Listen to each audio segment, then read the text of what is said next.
தொகுதி பங்கீட்டை முடித்தார் எடப்பாடி, வெளியான முக்கிய தகவல். நண்பர்களே, அதிமுக தொண்டர்களாக இருந்தீங்க அப்படின்னா மறக்காம நம்ம சேனலை சப்ஸ்கிரைப் பண்ணிட்டு இந்த வீடியோக்கு ஒரு லைக் பண்ணிருங்க.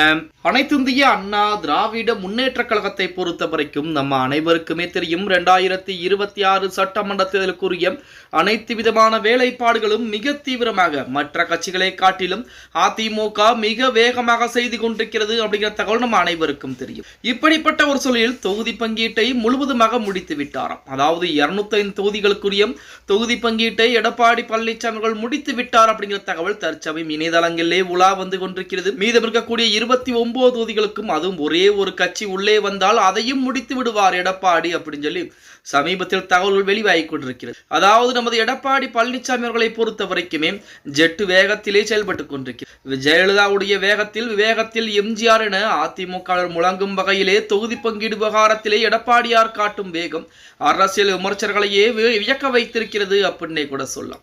கிட்டத்தட்ட 205 தொகுதிகளுக்கான உடன்பாடுகள் எட்டப்பட்டு விட்டதாகவும் மீதமுள்ள தொகுதியில் சில கூட்டணி கட்சிகளுக்காக ஒதுக்கி வைக்கப்பட்டதாகவும் தகவல் என்பது வெளியாகி இருக்கிறது. எடப்பாடி பழனிசாமியின் தலைமையிலான அதிமுக கூட்டணி 2026 தேர்தலில் 210க்கும் மேற்பட்ட இலக்கு இடங்களை கைப்பற்றுவோம் என கூறியிருக்கிறார். தற்போது பாஜக மற்றும் டிடிவி தினகரன் தலைமையிலான அம்மா மக்கள் முன்னேற்ற கழக கூட்டணியின் சமூக முறைப்பாடு உடன்பாடு என்பது எட்டப்பட்டிருக்கிறது. மற்ற சின்ன சின்ன கட்சிகளுக்கு எத்தனை தொகுதிகளோ அத்தனை தொகுதிகளையும் எடப்பாடி பழனிசாமி ஒதுக்கி வைத்திருக்கிறார்.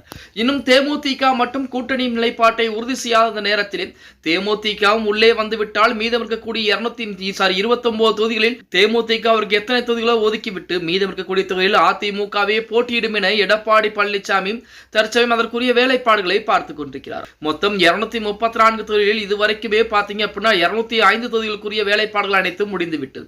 அதிமுகவை பொறுத்த வரைக்கும் இந்த முறை 170 தொகுதிகள் வரைக்கும் போட்டியிடுவதற்குரிய வாய்ப்புகள் என்பது இருக்கிறது. குறைந்தபட்சமாக 150 தொகுதிகளாவது அதிமுக போட்டியிட வேண்டும் என்பது எடப்பாடி பழனிசாமியுடைய கணக்காக இருக்கிறது. 150 தொகுதிகளில் போட்டியிட்டால் கண்டிப்பாக ஒரு 120 தொகுதிகளாவது அதிமுக வெற்றி பெற வேண்டும்.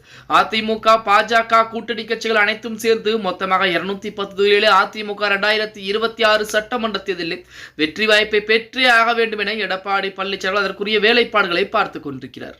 அது மட்டுமல்லாமல் 2026 சட்டமன்ற தேர்தலை பொறுத்த வரைக்கும் அதிமுகவிற்கு மிகப்பெரிய வாய்ப்புகள் எல்லாம் இருந்து கொண்டுதான் இருக்கு. தமிழகத்தில் தினம் நடக்கக்கூடிய பிரச்சனைகள், அது மட்டுமல்லாமல் அதிமுகவை பற்றி மக்கள் மத்தியில் இருக்கக்கூடிய நல்ல விதமான சிந்தனைகள் என அதிமுகவிற்கு 2026 சட்டமன்ற தேர்தலில் மிகப்பெரிய ஒரு வாய்ப்பாகத்தான் பார்க்கப்பட்டு கொண்டிருக்கிறது அப்படின்னே கூட சொல்லலாம். பொறுத்திருந்து பார்க்கலாம். தொகுதி உடன்படிக்கை எட்டப்பட்டவுடன் அடுத்து எந்தெந்த தொகுதியில் யார் வேட்பாளர் என வேட்பாளர் பட்டியலையும் எடப்பாடி பழனிசாமி மிக விரைவாகவே அறிவிக்க இருக்கிறார் அப்படிங்கிற செய்திகள் தான் இணையதளங்களிலே உலா வந்து கொண்டிருக்கிறது அப்படின்னே கூட சொல்லலாம். ஓகே गाइस, வீடியோ பிடிச்சிருந்தா மறக்காம லைக் பண்ணிருங்க. அப்படி நம்ம போடக்கூடிய வீடியோ பத்தின கருத்துக்களை கீழே மறக்காம கமெண்ட் பாக்ஸ்ல பதிவு நண்பா.